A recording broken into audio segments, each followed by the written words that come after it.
now, if you want to fast forward to the moment where I was like, okay,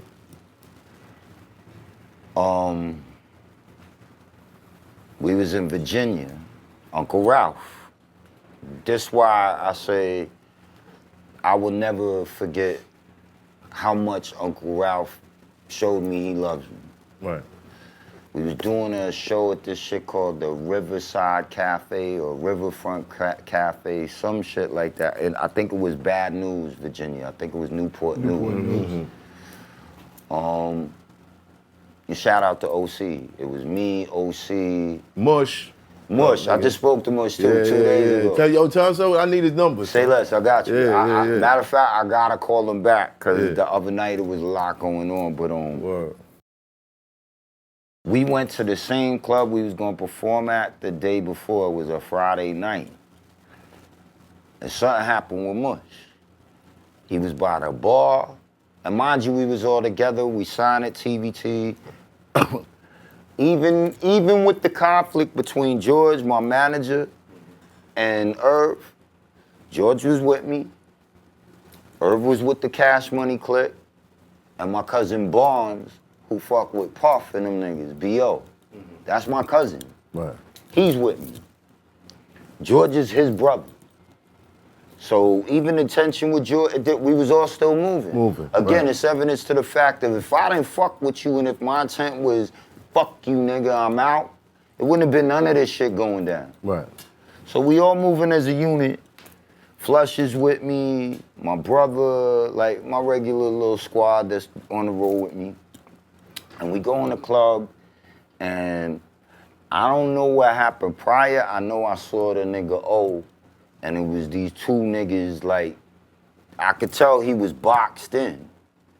And I just saw the arms moving and the talk, but I can't hear what they saying. So when I walk up to O, the niggas turn around, I'm like, what's up? I didn't mean what's up like, what's up? Yeah. I just was saying, what's up? What's going on? The minute I say what's up, these niggas try to do me dirty, my nigga. They grab my chain, these niggas is yanking my shit. And next thing I know, I'm fighting two people by the bar. Flush is somewhere, I don't know where he is. Irv and these niggas ain't nowhere to be found. And these niggas is trying to do me dirty. So I just remember the niggas trying to yank my chain off, and I was like, yo, don't let these niggas get you on the floor, because if they get you on the floor, you cook. It's over. Right, so I wasn't letting niggas put me on the floor. And it's two of them, and these niggas is big, my nigga, like considerably. Yeah. But fucking, we brawling, whatever. Now Flushing them come flying from like the downstairs area, like towards us. But at that point, when the niggas seen I wasn't getting on the ground, they kind of let up. But they must have one of them must have slid off and called whoever they was with or what have you. Whatever event it was big because it was the first night that I think I met Ghostface and Raekwon and them niggas. Right. So there's a lot of New York niggas at the venue. It was an event, yeah. But we got it in. And now the venue clears out. Everyone's outside in the parking lot shit, but now Flush, his brother Rudy, all my wasteland niggas is around me now. And you know Flush, the niggas like, your son, who did it? So Flush is like, nigga, fuck that, punch anyone in the face. And he takes a bottle and just throws that shit into the middle of the crowd. So now the whole crowd scatters. And I remember Uncle Ralph was like on this side of me, but about right where Class is sitting. And I'm in mode, nigga. I'm walking around the parking lot like, yo, I'll fuck any of you niggas up out here right now, cause you just tried this and it didn't go down. Right. So I see a couple niggas like this way, they talking and then they start deciding to move towards me. Mm-hmm. Flushing them still ain't near me though. They running through the crowd trying to find who it was. Uncle Ralph is dead. It's just like 5, 6 niggas, what have you. But I can see the nigga reaching. Uncle Ralph ran up and was like, no, come on. Come this way. And he just starts pulling me. Yeah. and he pulls me towards the door, like back in the venue, but then he goes a step further and gets in front of my back and starts pushing me towards the door. And he's like, go inside, go inside, go inside, go inside. He didn't have to do that. Right. So he shields me, whatever. Them niggas break off. Someone else started letting on. We end up stomping some nigga out, like, by a car or some shit, like, a couple feet away. The reason that happens is the niggas was running out the club and the nigga Raekwon did the crazy shit. That nigga did the oops and put his foot like that. The nigga tripped. Once the nigga tripped over his foot, yeah. We like, yo, good looking out, Wu-Tang dude. Boom! We picked the nigga up. All the land niggas working. And I felt bad. I just laughed. A little penguin joint. I just laughed. Because, but that nigga Raekwon face right now. That nigga did the I mean, that nigga's ill. You know what he did? Did you ever find out what that was over? It was just some hate in your blood shit, bro. So the next day, mind you, we still didn't perform yet. Question. Did Irv ever come around after all? Okay, Here we go. I'm bugging. Right, so next day.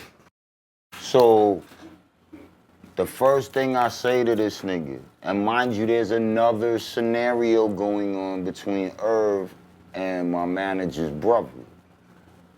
Because I think somebody had said some shit like this nigga Irv was like gonna try some nutty shit like to put money on a nigga or some crazy shit. Okay. I don't even know where it came, but we found out he was talking some crazy shit. Right. So I see Irv and I'm like, yo, why you ain't help me? Mm-hmm. The nigga hit me with the, man, y'all niggas with the idiot nigga shit, and the niggas you be with is idiots. He would always refer to the people I was with as like, yo, that's the idiot squad. And I was like, yeah, but where were you, bro? Where was Raw? Where were you niggas while these niggas was trying to fucking tear me up? Right. And mind you, we know we gotta perform the next day. So I'm like, I know where you was, and I know where you wasn't. So fast forward the next day, it's tension between us and the clique. Wait, let me get this straight. Did that situation started because you saw him boxed in? Cause I saw Mush boxed in. I saw niggas talking to OC crazy. Right. So all I was saying is to O, like, what's up? You okay? Them niggas must have took it like I was telling them, like, yo, what's up? Right. It just popped off. It wasn't nothing but 2 words and it popped off. Right. So now, mind you, now there's tension between my people, but there's also tension with the shit with George, my manager, because he was looking at it like George pulled me away from him and the production deal and all that shit. He looked at George like George was like the evil, wicked witch of the West or whatever. So mind you, his brother got wind, or I forget how we got wind that Irv was talking some reckless shit like against George. Niggas is not having that shit. So he's like, yo, you gotta give me my 5 minutes.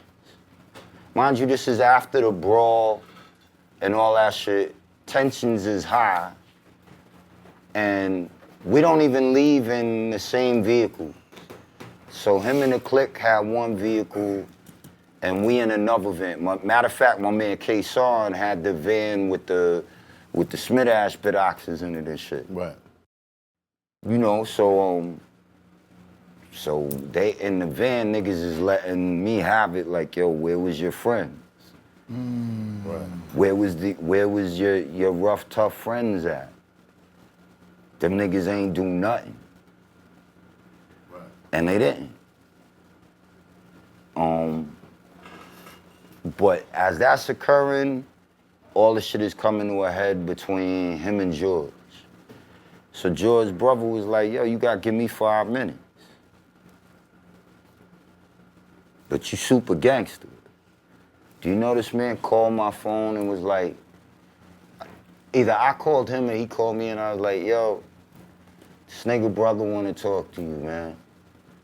You gotta get this man like 5 minutes, bro.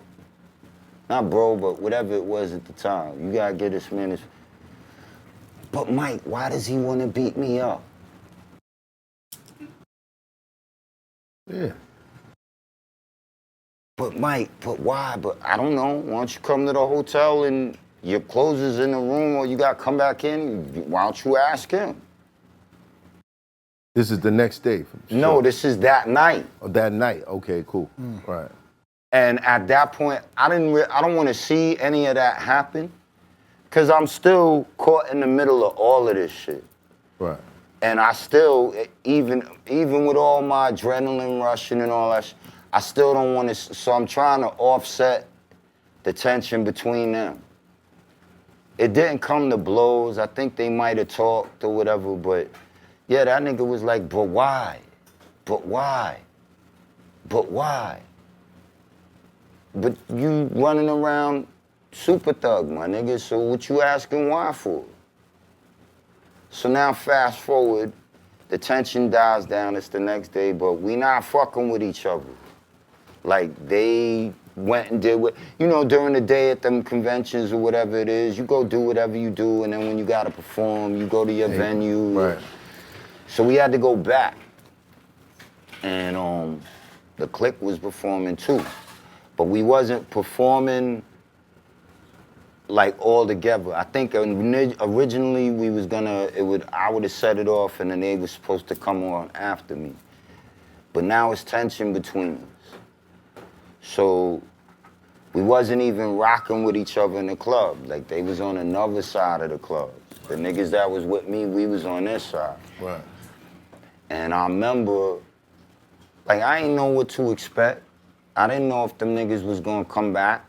And I know if you do come back, it's not gonna be what it was last night. Right. We're gonna level up. Right. But my man, like TVT gave us, they had these little promotional styrofoam basketballs that said Blunt Recordings on them. And we had them in a bag, like a big duffel bag. But we put the hammers in the bottom of the bag and put all the basketballs on top of the hammers and came in the joint in the spot with the bag. And I never forget this bouncer. I used to always see the nigga at the tunnel. He's dark-skinned and he wore glasses. And he was a cool dude. And as I was walking into the spot, the nigga like stopped me like this and he's like, yo, my kid. And the nigga pulled the box cutter out and gave it to me. And he put it in my hand and he was just like, yo, here. And he's like, yo, like you do what you, reminded me of my, like do what you gotta do. Right. And we got you. Damn, this is a hip hop show. Crazy. So now, but we come in the club and we don't know what's up, so the minute we get in the club, it looks like we just throwing a little styrofoam basketballs out. But my nigga K's moving smooth, he throwing the basketballs out, but when he sees one of us, he... Boom.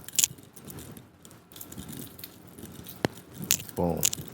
So now we in the club and we good. We do the show's lit, we all right.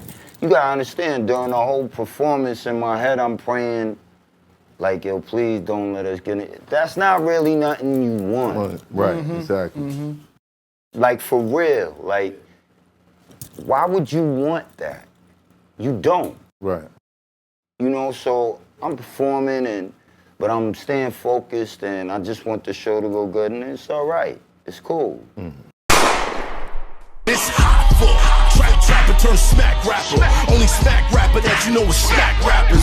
Got bars, I can hang with the backpackers. Trap star, I don't hang with the backpackers. I'm in the hood with the work you heard. Making fiends leave earth you heard. Got your baby mama thirst you heard. Feel the flow, nigga, throw it in reverse. This the wave you need to surf you heard.